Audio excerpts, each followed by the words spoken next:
मन मिटना नहीं चाहता है, इसलिए वो इधर उधर से बहुत कुछ सुनता समझता रहता है कि कोई ऐसी विधि हाथ लग जाए, किसी महापुरुष से, किसी गुरु से, तो संसार में भी वैसे ही लगे रहें तो संसार से मुक्त भी हो जाए। लेकिन ये हो कैसे? फिर इन बातों से भी मन को आश्वासन मिलता है कि चलो अब की बार ना भी हो सके मुक्त तो अगला जन्म मंगलमयी होगा, तो मन खुश हो जाता है। इसीलिए तो रिकॉर्डिंग डाली है ना। तो ऐसे महापुरुषों से बहुत लोग खुश होते हैं, खुश रहते हैं।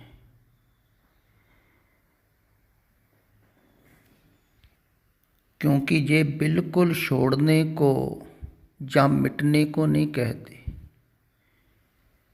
ये थोड़ा थोड़ा सिमरन करने को कहते हैं। कहते हैं 10 मिनट भी आप राम राम जपो, राधे राधे कृष्ण कृष्ण गोविंद गोविंद कुछ नाम जपो, थोड़ी देर के लिए जपो बस, वो आपका व्यर्थ नहीं जाएगा, वो अगले जन्म में जुड़ता जाएगा। थोड़ी देर के लिए तो आदमी कौन नहीं जपता है। लेकिन जिन्होंने जाना था मुक्त होकर, उन्होंने ऐसा थोड़ी कहा था। उन्होंने कहा था सास सास सिमरो गोविंद, मन अंतर की उतरे चिंत, हर श्वास द्वारा श्वास कोई खाली मत जाने दो, दम दम सदा संभालता दम ना बिरता जाए, उठत बैठत सोवत नाम, उठत बैठत सोवत त्याइये, मार्ग चले तारे हर गाइए। कितना कहा है? 8 पैर सिमरो गोविंद, बार बार कहा है। उन्होंने क्यों कहा है ऐसा? उन्होंने कहा है कि मुक्त होना है तो लगातार ध्यान सिमरन चिंतन में होगा, तभी मुक्त होगे ना, बाहर से तभी हटेगा ना। थोड़ी देर के लिए ध्यान सिमरन करने से संसार की तरफ से ध्यान हट थोड़ी जाएगा, विचार हट थोड़ी जाएंगे, मन हट थोड़ी जाता है। हुण ज़्यादा समा अगर कोई बाहर ध्यान दे रहा है संसार की तरफ, थोड़ा सा ध्यान इधर दे रहा है, सिमरन करता ध्यान करता, कई लोग पाठ करते, उतने में ध्यान टिक थोड़ी जाता है, चलता रहता है बाहर का ध्यान। तो गुरु नानक के भी समय ऐसे साधु महात्मा रहे होंगे जो कहते होंगे कि थोड़ी देर के लिए ध्यान कर लो, सिमरन कर लो, पूजा कर लो, पाठ कर लो। बहुत होंगे ना, उनको वो पंडित कहते हैं, साधु साधु ही होंगे, ज्ञानवान होंगे, ज्ञान की बातें बताते होंगे कि इस जन्म में नहीं हुआ तो अगले जन्म में हो जाओगे। या कई महात्मा पुरुष कहते हैं कि जब आप मरोगे ना, फिर गुरु लेने आएगा, अपने धाम में लेके जाएगा, तुम फिक्र मत करो। उनको ये आश्वासन बना रहता है, और मरने के बाद तो कोई बताता नहीं कहाँ गए कहाँ नहीं, इसलिए ये बात चलती है, अगले जन्म की भी चलती है। लेकिन अभी मुक्त हो सकते हो इसी जन्म में, ये वो ही कहता है। तो उन्हीं से कहता है जो मुक्त होना चाहते हैं।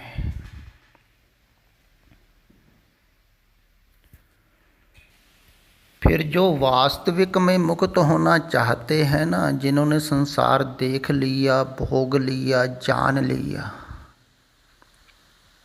निचोड़ निकाल लिया, पता लग गया भी कुछ भी नहीं है संसार में दुख के सिवा, नानक दुखिया सब संसार। आगे आगे दुख बढ़ता जाता है। तो उन्होंने ठान लिया कि अब मुक्ति होना है। उनकी आंख खुलती है भीतर की तरफ, क्योंकि संसार की तरफ अब नहीं जाना है। उधर से आंख बंद होती जाएगी अपने आप ही, सब इंद्रियां बंद होती जाएंगी अपने आप। अगर चाहत नहीं है संसार, कोई वासना नहीं है, मोह नहीं है, लोभ नहीं है, काम नहीं है, क्रोध नहीं, इसलिए इनको छोड़ने को कहा है।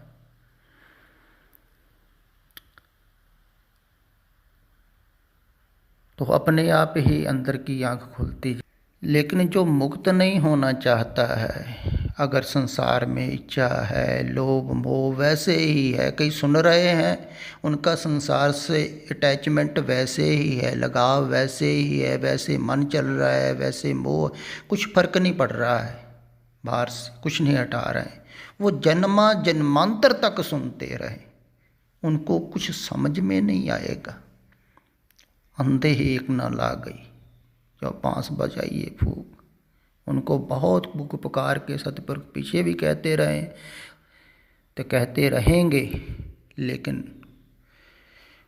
उनको नहीं लगेगी, क्योंकि उनकी आंख बाहर की तरफ देखना चाहती है, संसार को। अभी उभी नहीं है, अभी वासना है संसार की, अभी भटकेंगे संसार में, नरक भोगेंगे।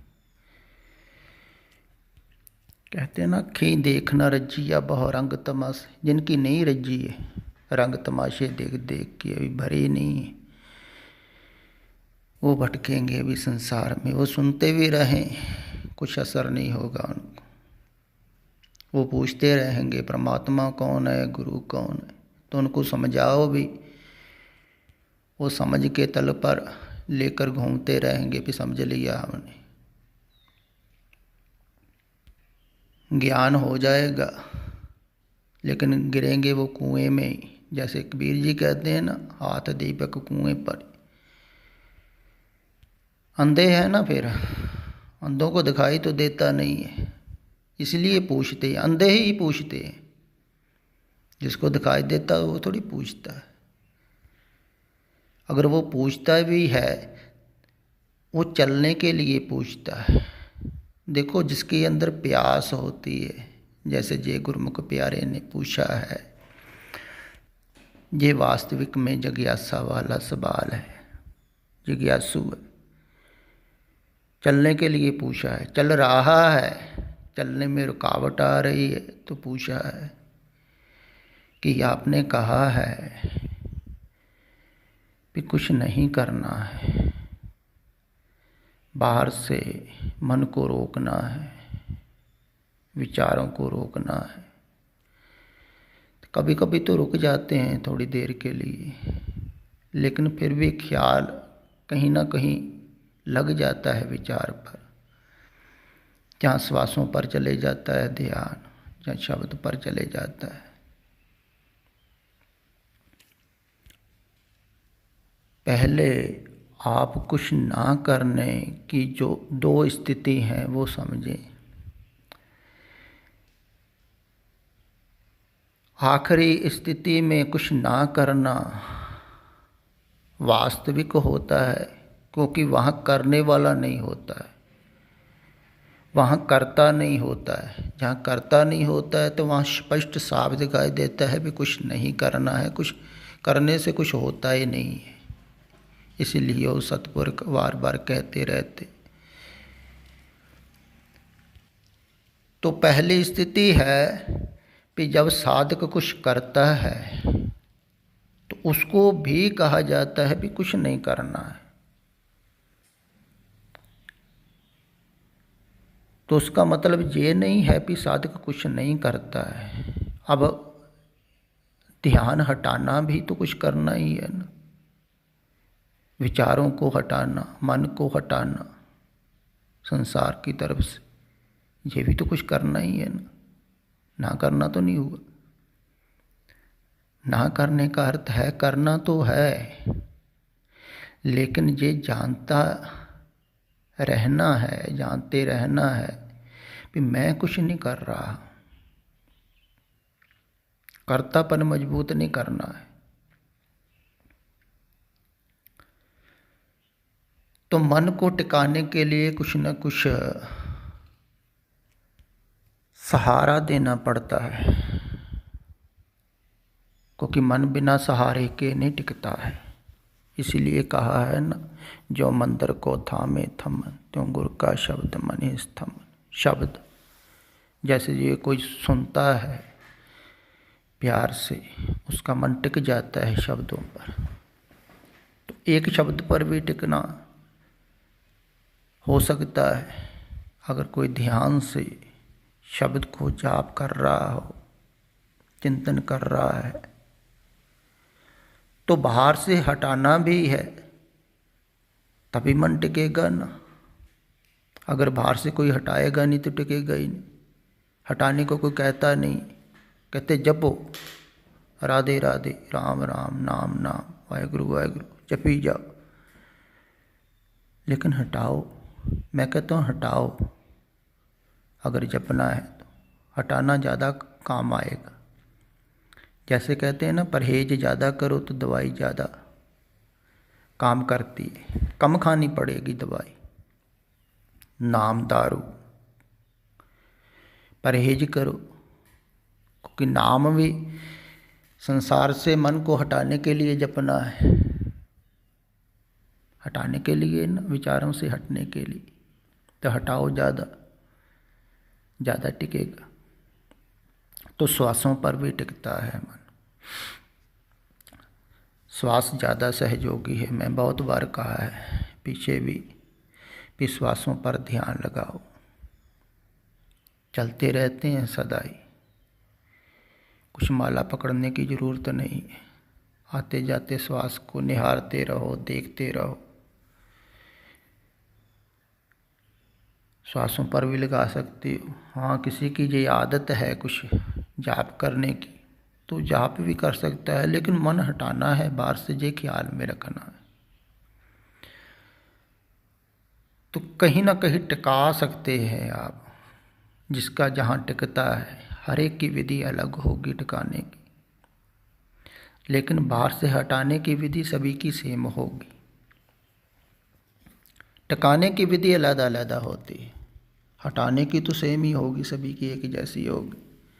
हटाना है तो हटाते रहो। तो जहाँ लगता है ध्यान सहज, अगर श्वासों पर लगता है श्वासों पर लगाओ, देखते रहो जब तक लगता है। नहीं लगता है तो सुनो, फिर लगाओ, फिर हटाओ, फिर लगाओ। ऐसे धीरे धीरे अभ्यास चलेगा। तो जितना जितना हटता रहेगा बाहर से ध्यान, उतनी उतनी ही अंदर की आंख खुलती रहेगी। अंदर को ध्यान जाएगा तो अंदर की आंख खुलेगी, बाहर को ध्यान है तो बाहर की आंख खुलती है। ये ख्याल में रखो। फिर जब अंदर की आंख खुलती है ना, फिर ऐसा नहीं होता है कि बाहर से कोई अंधा हो जाता है, नहीं, दोनों तरफ ही दिखाई देने लगता है, अंदर बाहर। लेकिन जिनकी आंख बाहर ही खुली है वो अंदर की तरफ अंधे हैं। तो जो बाहर से आंख बंद करते हैं, आंख बंद करने का अर्थ है ध्यान को हटाते हैं, संसार की कोई वासना नहीं करते, चाहत नहीं करते। संसार से अब बिल्कुल संतुष्ट हो गए। कह पीखन दोए नैन संतोख, जह देखा तह सो। संतुष्ट हो गए, अब देखते नहीं हम संसार की तरफ, अंदर को देखते तो सभी जगह दिखाई देता है। फिर संसार से जब कोई हटता है ना, तो उसकी हौं मरती है, अहंकार मरता है। उसकी संसार में कोई पर्सनालिटी नहीं रह जाएगी, कोई इज्जत मान। अगर वो चाहता है फिर नहीं मन मरेगा। जो इज्जत मान बचाना चाहता है ना, बना रहे, उसका अहंकार नहीं मरेगा। ये समस्या है, इसलिए संसार से हटना नहीं चाहता है आदमी। कुछ ना होना है संसार की तरफ से, कुछ ना होना बहुत कठिन है। आदमी कहता है कुछ ना कुछ तो हूँ मैं, लोग मुझे जीरो समझने लगे, कुछ भी नहीं है, तो कितना आदमी को बुरा लगता है कि कोई भी नहीं मेरे को जानता है, कोई नहीं पूछता है, कोई इज्जत नहीं, कोई मान, कोई आदर नहीं, मैं कुछ भी नहीं। ऐसा नहीं आदमी सोचता। आदमी कहा कुछ ना कुछ तो हूँ ही, इसलिए अपने आप को पकड़ के, मैं को पकड़ के रखता है।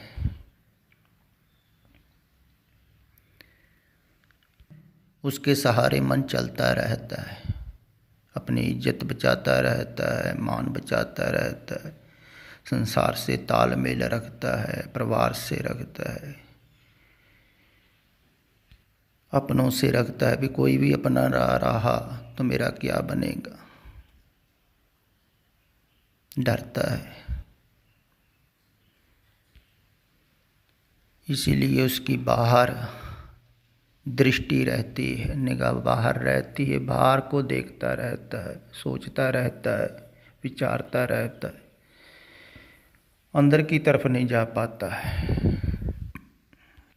तो जिसके अंदर ये बोध होता है कि संसार कूड़ है, बिख है, बाबा बिख देखिया संसार, जहर ही जहर है, दुख ही दुख है,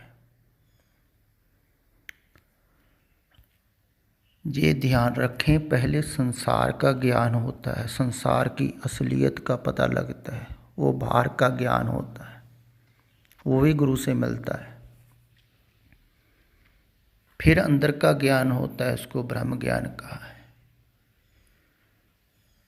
तो पहले संसार का पता लगता है, संसार की असलियत जिनवाते हैं सतपुरख गुरु। वो कहते हैं देखो गौर से जानो।